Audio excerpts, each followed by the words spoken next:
de 10 años recorriendo los caminos de Learning and Development, diseñando experiencias y construyendo estrategias que ayuden y habiliten a individuos y organizaciones a aprender mejor y alcanzar sus metas.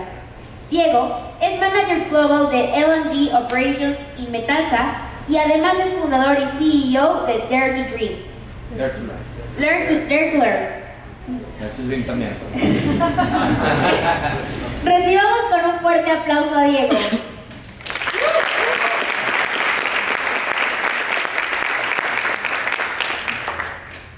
¿Cómo están? ¿Sí? ¿Se oye bien? Sí. Muy bien. Oigan, ¿quién fue a la conferencia de Jason Silva? Levante la mano. Bueno, todos ustedes, como que la primera media hora de mi conferencia me la robó Jason Silva a mí. Entonces estoy un poco nervioso porque no sé cómo lo voy a hacer para superar eso. Pero bueno, lo que Jason Silva no les dijo, y yo voy a tratar de decirles, él les dijo qué es lo que debe darnos miedo, pero no nos dijo cómo lo tenemos que superar. Yo voy a tratar de darles algunos tips, ¿ok? Entonces quédense hasta el final. Y antes de empezar, me gustaría platicarles una pequeña historia de algo que vi hace un año, más o menos año y medio, y que me voló la cabeza, y es una historia de Twitter. Y vaya que yo no uso Twitter, entonces me la topé en otro lado y me encantó. Porque a mediados de 2017 hubo una crisis muy fuerte de energía, no sé si alguien aquí lo recuerda o lo leyó, en el sur de Australia. Cañón, son unos blackouts muy cañones. Y entonces en medio de esa crisis hay un intercambio de tweets que me llamaron mucho la atención. Este cuate, Mike Cannon Brooks, ¿alguien sabe quién es Mike Cannon Brooks? ¿Alguien sabe quién? ¿Atalasha? ¿Alguien ha oído hablar de Atalasha? ¿No? La compañía. Bueno, ¿alguien ha oído hablar de Trello? Ya le dimos a una, ¿verdad? Bueno, Trello, los creadores de Trello son Atalasha y este cuate es el CEO de Atalasha, que es un multimillonario australiano, ¿no? Y entonces, ante esa crisis, Tesla, uno de los VPs de Tesla, el Head of Battery Division, esto no tiene apuntador, bueno, The Battery Division, dice, oiga, nosotros podríamos resolver la crisis de Australia, del sur de Australia, en 100 días, ¿sí? Y lo haríamos también para Victoria, ¿no? Y entonces, Mike Cannon Brooks dice, oye tú, Lyndon y Elon Musk, digo, también a quién se le ocurre tallar, ¿qué tan serios son acerca de esta apuesta? Si yo puedo hacer que el dinero y los politics se arreglen, ¿ustedes pueden garantizar estos 100 millones de watts en 100 días? Entonces, Elon Musk, ¿quién sabe quién es Elon Musk? Ya sé, de plano no es por dinero. En esta conferencia sería muy raro que nadie supiera. Sé que es el héroe personal de varios de nosotros y esto es para que se sientan todavía más empoderados a que sea su héroe. Te contesta, mira Cannon Brooks, Tesla puede poner este jale listo en 100 días, del día que firmamos el contrato, o si no, es gratis. ¿Is that serious enough for you? También hay que escoger tus batallas de con quién te metes, ¿verdad? O sea, bueno, lo que sigue después de ahí, bueno, está padre porque dice, oye, no, pues súper bien, y qué padre, y eres una leyenda, ¿sí? You're on, mate, dame 7 días para tratar de dejar esto listo, y una historia padre que contar, ¿no? Y al final no sucedió en 100 días, pero sí entró Tesla en Australia, y súper bien, y ese no es el meollo de lo que yo les voy a platicar, porque lo que pocos saben es que Mike Cannon Brooks no sabía un carajo del tema de la energía, de lo que estaba haciendo Tesla y de cómo hacer energía renovable. No sabía nada, nada más se le ocurrió, como a mucha gente en Twitter, eso sí coñac, ¿verdad? Y entonces, ¿qué fue lo que pasó? Que al día siguiente tenía toda la prensa y a la academia y a un chorro de gente preguntándole, oye, ¿qué onda? ¿Y cómo le vamos a hacer? Y este tema es súper importante. Y algo que tuvo que hacer Mike Cannon Brooks fue ponerse a aprender del tema. Tanto que ahora es un embajador de ese tema. Y él como CEO tomó como un sabático, ¿sí? Decir, oigan, todo el tiempo que no tenga que ser crítico mi participación en Atalasha, me voy a poner a aprenderle este rollo porque es muy importante y hace todo hay una explicación, hay artículos acerca de esto donde explican cómo se puso a aprender de eso y ahora pues es alguien que tiene esos skills, esos conocimientos para hablar de este tema. Para mí la moraleja de esto es que pareciera, y lo que les quiero decir es que pareciera que tenemos que esperar a que venga Elon Musk a decirnos, güey, ponte las pilas, ¿no? A mí todavía no me contesta los tweets. O sea, si a alguien ya le contestó un tweet, se me dice, porque ¿qué estamos haciendo aquí? ¿Verdad? O sea, vamos a platicar con él. Pero pareciera que necesitamos que venga algo así y nos obligue a aprender. Y eso es lo que yo me temo tanto, de lo que no estamos viendo la importancia de ponernos las pilas en lo que sea importante para nosotros, ¿sí? No esperar a que suceda algo como esta historia, ¿no? Y entonces, mi intención del día de hoy, aquí iban a perdonar el Spanglish, pero mi presentación así está y así yo también de repente hablo, es que todo lo que puedo esperar que suceda el día de hoy después de este ratito, y creo que ya viniendo de Jason Silva, pues bueno, ¿sí? O de Gary Vee ayer, bastante sacudida nos dieron, y que es que lo que yo les platique sea algo que los invite, les dé fuerza o les dé ese clic inicial para empezar a aprender, ¿sí? Y algunas tácticas que a mí me han funcionado de cómo hacerlo, creo que mejor, ¿sí? Y entonces, también para que entiendan que esta conferencia normalmente en un escenario como aquí, ¿no? Donde voy a hacer una pregunta que siempre hago, donde doy estas pláticas en empresas, ¿sí? Quiero ver más o menos cómo está el asunto. ¿Quién de aquí ha escuchado o sabe lo que es Industria 4.0? Bien, le digo, a ver, se levante la mano, ahora volteemos de adelante para atrás, vamos a ver cuánta gente, ¿sí? Bueno, cuando hago esta pregunta en las empresas, nadie me levanta la mano. O una persona levanta la mano, hay un perdido de que sí, pues un primo trabaja en Cluster. O sea, más para que nos demos un contexto de que lo que voy a decir ahorita tampoco es la gran revelación para esta audiencia, pero imagínense esto en empresas, de cualquier tipo de empresa en Monterrey, ¿no? Entonces, les quiero presentar algunas cosas de las que ya seguramente han escuchado y más en este foro, pero que no quiero dejar de obviar para poner en contexto lo que viene después, algunos trends del futuro del trabajo. Esto, ahorita prácticamente toda la conferencia de Jason Silva, una muy buena parte tuvo que ver con esto, ¿no? O sea, cómo está transformando la inteligencia artificial, el quantum computing, la computación cognitiva, deep learning, todo eso está transformando nuestras vidas, ¿sí? Hace recientemente, no sé si alguien vio el anuncio de Elon Musk hablando del Neuralink, lo que va a pasar con Neuralink, o sea, que literal, ya del tamaño de una micra de un cabello va a hacer que entre a tu cerebro y se va a conectar para que no almacenes ahí información, sino que Neuralink te la almacena acá en tu disco duro, cuando la necesites regrese. O sea, todo lo que es potenciarnos, como decía ahorita, a través de las máquinas, es una habilidad que vamos a tener que empezar a entender, ¿sí? Y bueno, ahorita hablo de empezar a entender, pues si no es que vamos tarde ya. Customer Experience versus Quality, ¿qué dijo ayer Gary? ¿Quién estuvo la de Gary ayer? Que dijo, si yo tuviera que decirte en qué seas mejor, si en la calidad de tu producto o en cómo lo recibe tu usuario, ¿en qué te diría que te especializaras más?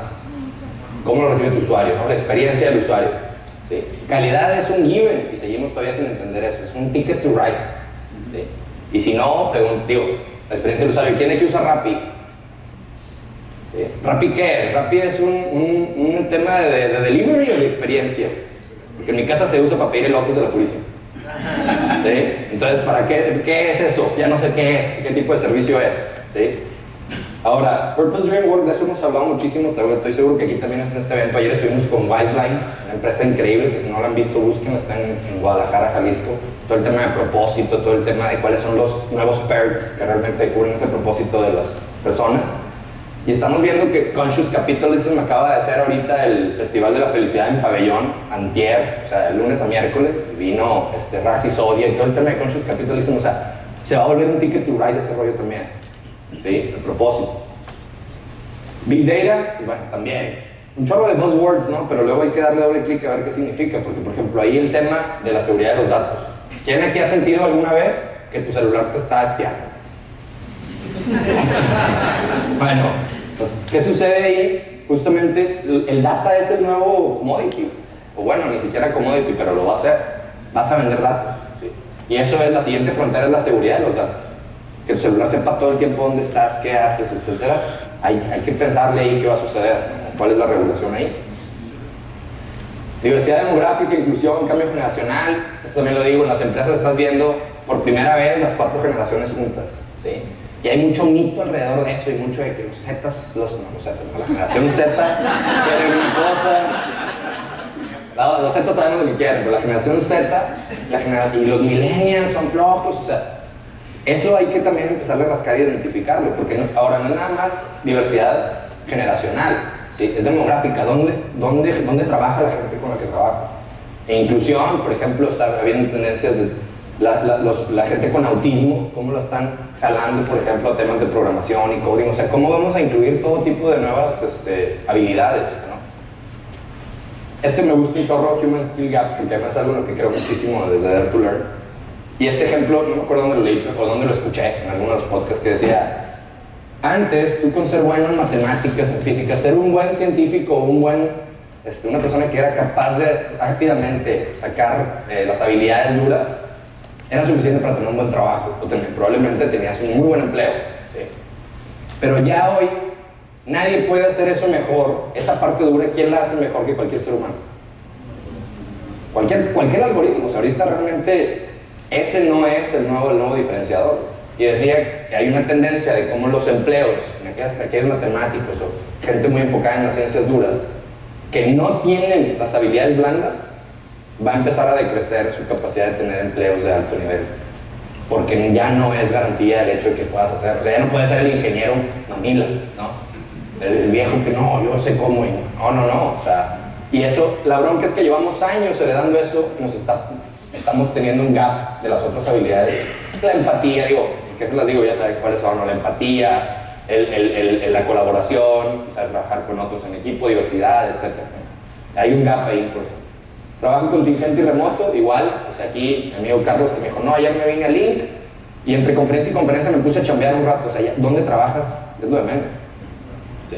O sea, y cómo, desde también muy en tema de diversidad, os estamos viendo a quién contratas. El gig economy, o sea, oye, nomás contrato por un rato, pero ahora estás pensando en esa gente que contrato como freelancer, ahora le tengo que dar beneficios, porque si no, no va a querer jalar conmigo. ¿Cómo vas a hacer eso? ¿Cómo están empezando las empresas a hacer eso? ¿Cómo estás pensando en contratar gente que no tiene título? Si en el filtro número 1 de la entrada al proceso de reclutamiento es el título. Hay muchas cosas que pensarle ahí.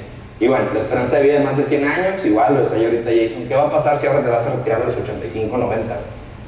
O sea, ¿ya pensaste en si quieres seguir haciendo ese jale que haces hoy hasta los 90 años o estabas esperando, o sea, ya a los 60 ya me retiro a jugar golf, ¿no?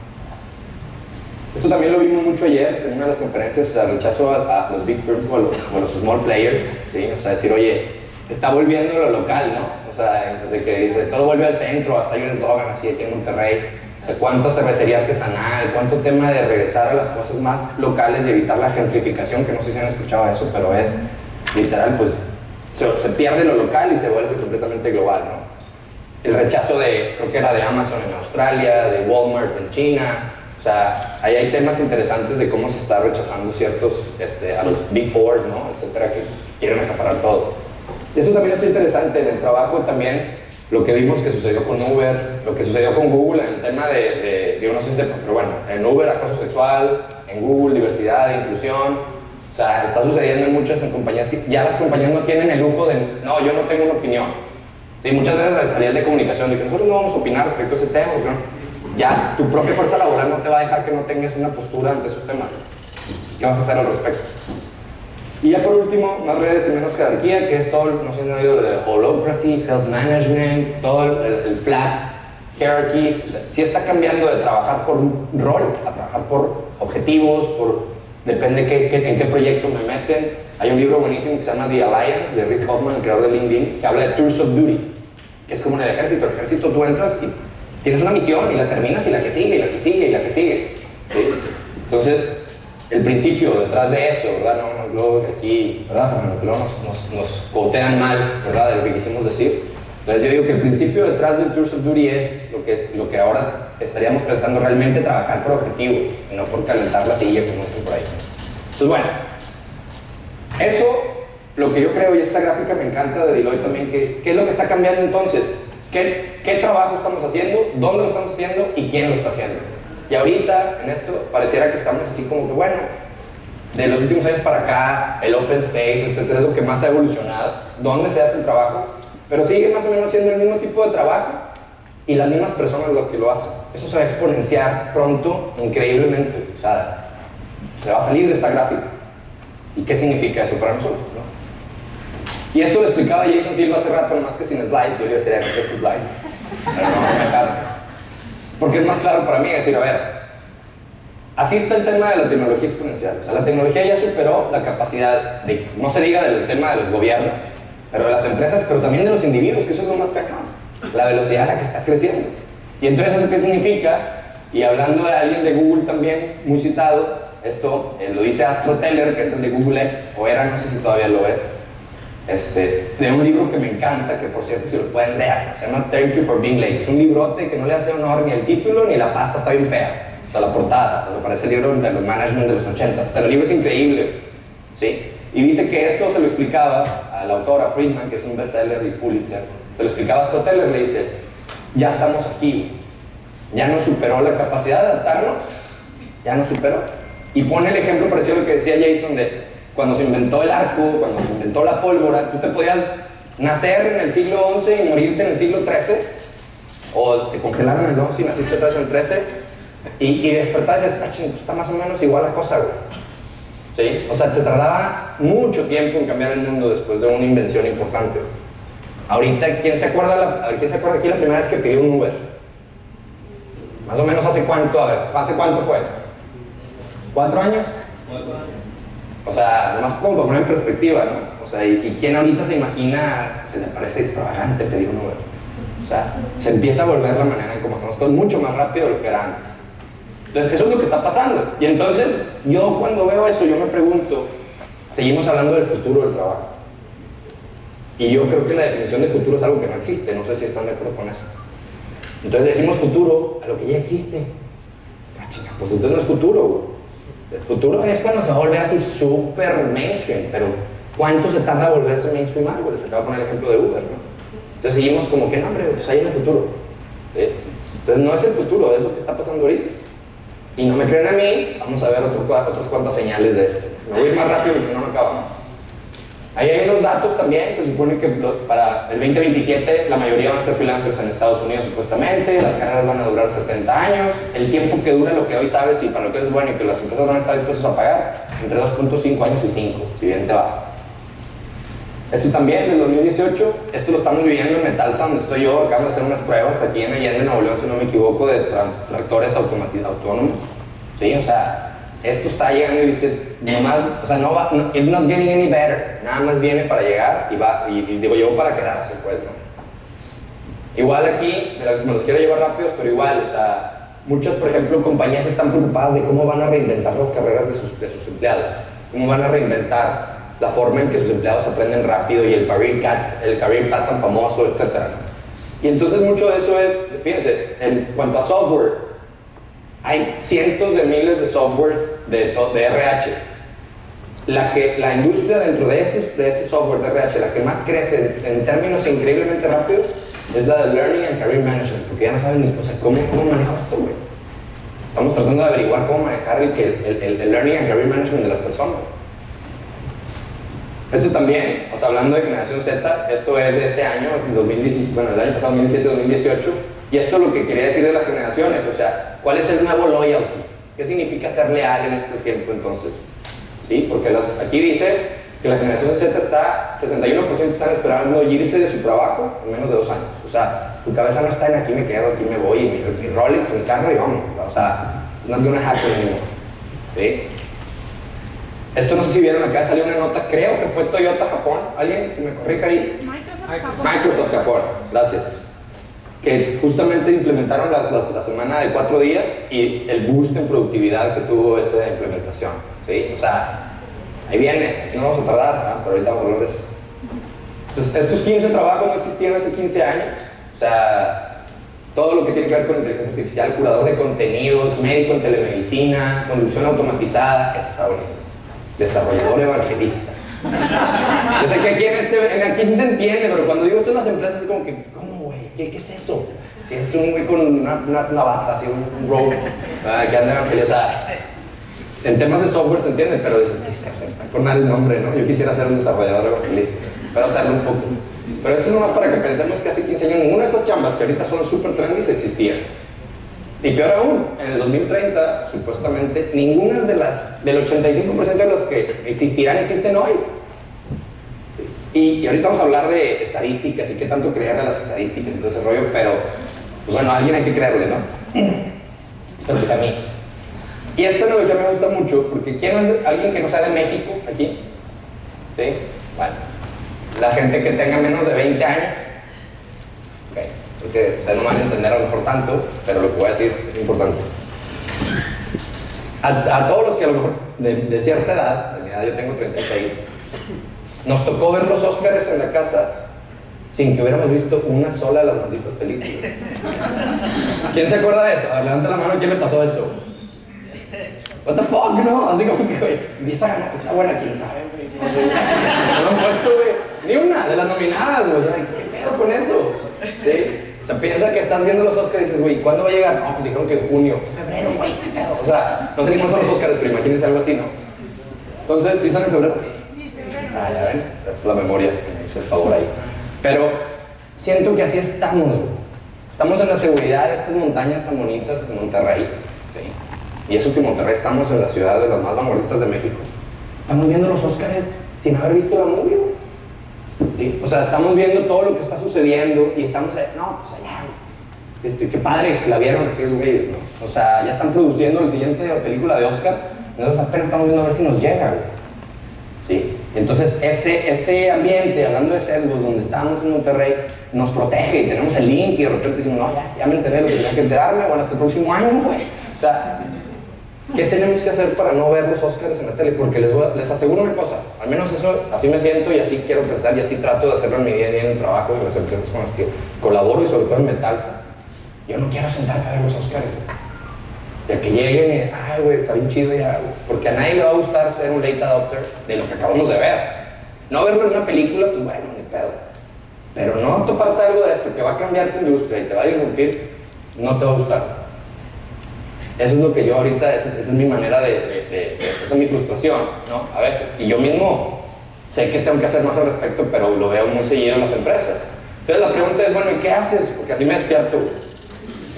O sea, créanme que este tema me apasiona y es algo que, o sea, esta es mi vida, ¿sí? El tema del aprendizaje. Entonces así me despierto, lampareado, ¿qué va a pasar, güey?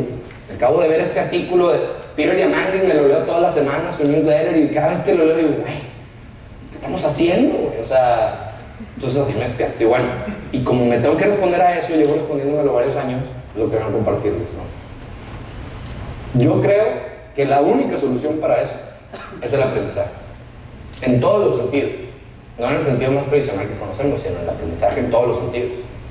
Es la única manera en que, para cómo se están moviendo las cosas, no tengo otra opción. Y ahorita vamos a ver a qué me refiero con eso. Ahora, este salió este año. Me da gusto saber que no soy el único loco que cree esto, porque no maten al mensajero. Este año, el Deloitte Human Capital Trends, que es de los más famosos reportes de tendencias de qué están pensando los CEOs, por primera vez, la mayoría de los CEOs, el 86% de los CEOs pusieron a learning como important or very important. Y sin embargo, nada más 46% se sienten ready para ejecutar en ese sentido, ¿sí? Entonces, bueno, digo, por lo menos soy el único preocupado por esto. Y es que esto, de uno de mis personal heroes, que es McGowan, dice, esta es la realidad ahora. Antes tú te educabas, trabajabas y te retirabas. Y fíjense la diferencia entre education and learning, porque eso ya no es así. Y la tasa de cambio de tu trabajo, ¿cuántos de nuestros papás estudiaron y trabajaron, o bueno, estudiaron y si trabajaron en algo, trabajaron mismo toda su vida? Y that's it. Eso ya no es así. Y más si vamos a vivir más de 90 años. ¿Qué significa eso?